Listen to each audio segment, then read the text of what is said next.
Hi everyone, and today I'm going to tell you how to solve question number 3 from exercise 8.1 from class A 9th। ठीक है, maths की। ये हमारा chapter है quadrilateral, जिसका third question है diagonal AC of a parallelogram ABCD bisect angle A।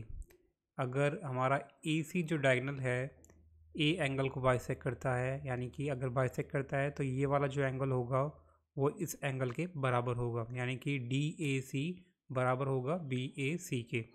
ये given है हमें, तो हमें शो करना है कि जो ये AC है एंगल C को भी बाइसेक्ट करता है, यानी कि ये वाला जो एंगल होगा इस एंगल के बराबर होगा, यानी कि एंगल DCA बराबर हमें शो करना है एंगल DBCA के।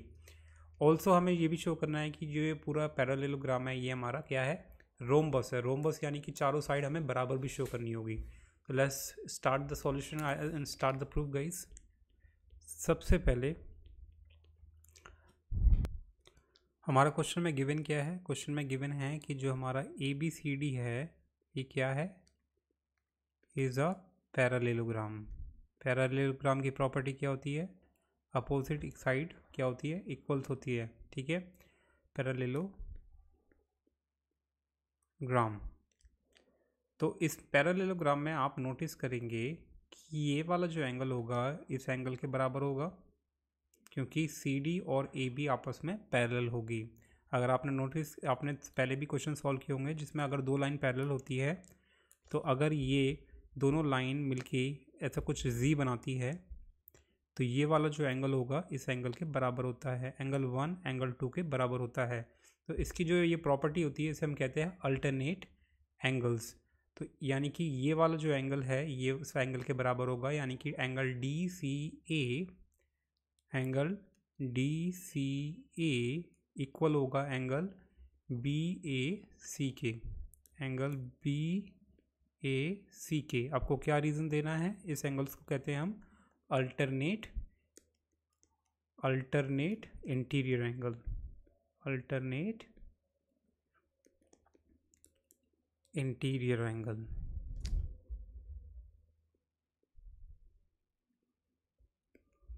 फाइन। ऐसे ही आपको, आप जैसे ये एंगल इसके बराबर हो गया, ऐसे ही ये वाला जो एंगल होगा इसके बराबर हो जाएगा। यानी कि अगर मैं दोबारा से स्टार्ट करूँ कि ये वाला जो एंगल होगा इसके बराबर हो जाएगा, क्योंकि ये भी हमारा Z बना रहा है और BC पैरेलल है हमारे AD के, क्योंकि ये पैरेललोग्राम है। तो यानी कि हम कह सकते हैं कि एंगल BCA बराबर है हमारे एंगल DAC के या CAD के। ठीक है, तो यानी कि हम कह सकते हैं एंगल BCA इक्वल है एंगल हमारे DAC के। इसका भी रीज़न आपको सेम देना है, alternate interior angles. Got it. So now, क्योंकि क्वेश्चन में मैं पहले ही बोल दिया है कि जो हमारा AC डायगोनल है एंगल A को बाइसेक्ट करता है, यानी कि ये जो हमारा AC डायगोनल है, कौन सा AC जो ये डायगोनल है एंगल A को बाइसेक्ट करता है, यानी कि एंगल ये बराबर है एंगल दिस के, यानी कि एंगल DAC बराबर होगा एंगल BAC के। बाइसेक्ट मतलब दो एंगल को इक्वल एंगल्स में डिवाइड करना। ठीक है, तो यानी कि ये वाला एंगल इसके बराबर हो, यानी कि एंगल, सिंस क्वेश्चन में हमें गिवन क्या है कि गिवन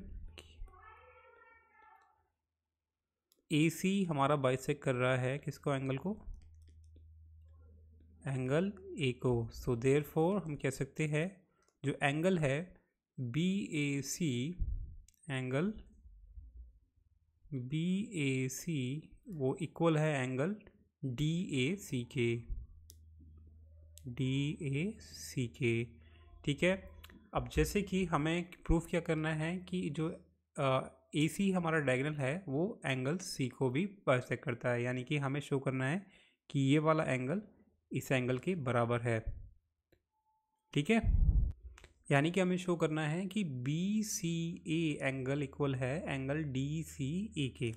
तो राइट नाउ हमने देखा कि एंगल BAC और एंगल DAC इक्वल है, यानी कि ये वाला एंगल इस एंगल के इक्वल है, क्योंकि ए सी डायगोनल हमारा एंगल ए को बाइसेक्ट करता है। अब आपको देखना है बी ए सी एंगल किसके इक्वल है, बी ए सी एंगल है डी सी ए के equal.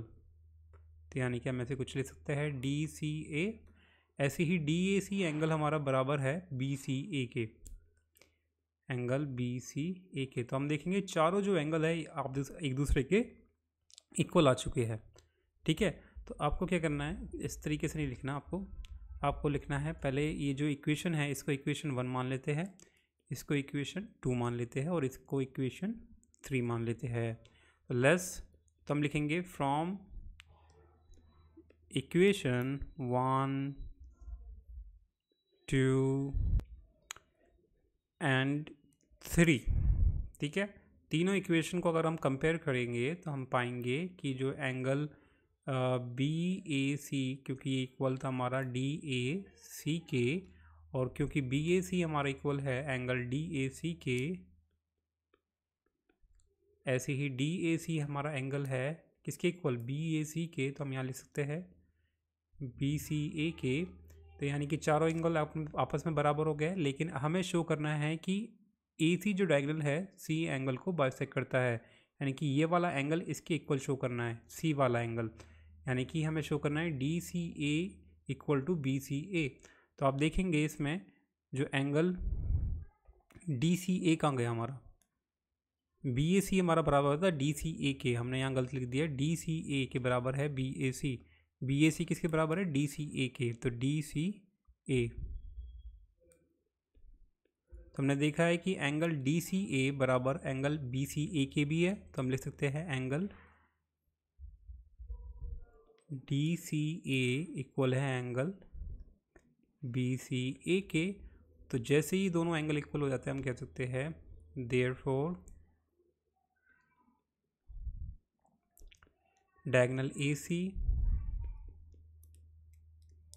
Bisects angle C also. ठीक है, अब नाउ हमें प्रूव करना है कि ये जो चारों साइड है वो इक्वल है, तभी हम रोम्बस प्रूव कर सकते हैं। रोम्बस यानी कि ये पैरेललोग्राम रोम्बस है। तो प्रूव करने के लिए कि ये रोम्बस है, चारों साइड कैसे हम इक्वल दिखाएंगे, इसके लिए हमें दो एंगल लेने होंगे यहाँ से। तो हम लेंगे जो इक्वेशन हमारी 4 है, 4 इक्वेशन, ये वाली 4 मान लेते हैं। इस इक्वेशन से हम दो एंगल को ले लेंगे जो इक्वल है फ्रॉम, क्योंकि चारों एंगल इक्वल है तो हम लिखेंगे from equation 4 we are going to take two angles, angle D A C, angle D A C बराबर होगा एंगल डी सी ए के। डी ए सी बराबर है किसके, डी सी ए के। तो हम लेंगे angle D A C equal angle D C A के, यानी कि ये वाला एंगल इसके इक्वल है, हम इक्वेशन 4 से कह सकते हैं। तो अगर ये दोनों इक्वल है एंगल्स, तो इनके जो अपोजिट साइड होगी वो भी इक्वल होगी, यस होगी, क्यों नहीं होगी। इसका रीज़न आपको क्या देना है कि ए डी इक्वल टू हमारा क्या हो जाएगा सी डी, अगर इनके अपोजिट एंगल इक्वल है। तो इसका रीज़न देंगे आप कि side opposite to equal angles, side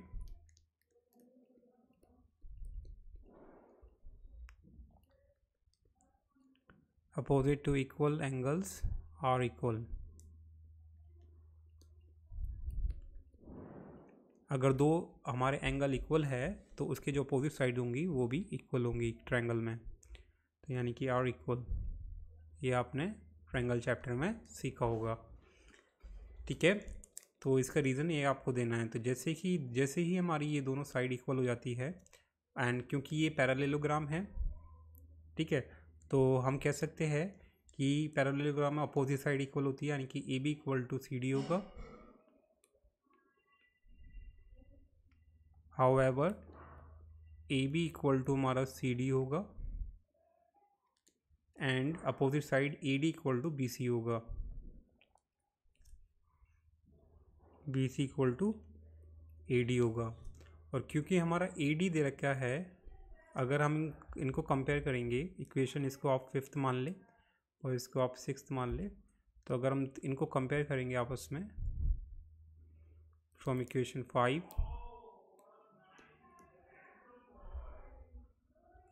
तो हम कह सकते हैं कि जो AD है वो किसके बराबर है, CD के। पहले तो ये हमारा गिवन, ये हमने भी पता करा है एंगल से। तो AD हमारा किसके बराबर है, AD बराबर है हमारे BC के, एंड CD बराबर है हमारा AB के। तो आप देखेंगे चारों साइड आपस में बराबर हो चुकी है। तो जैसे ही चारों साइड आपस में बराबर हो जाती है तो हम कह सकते हैं हैंस ABCD is a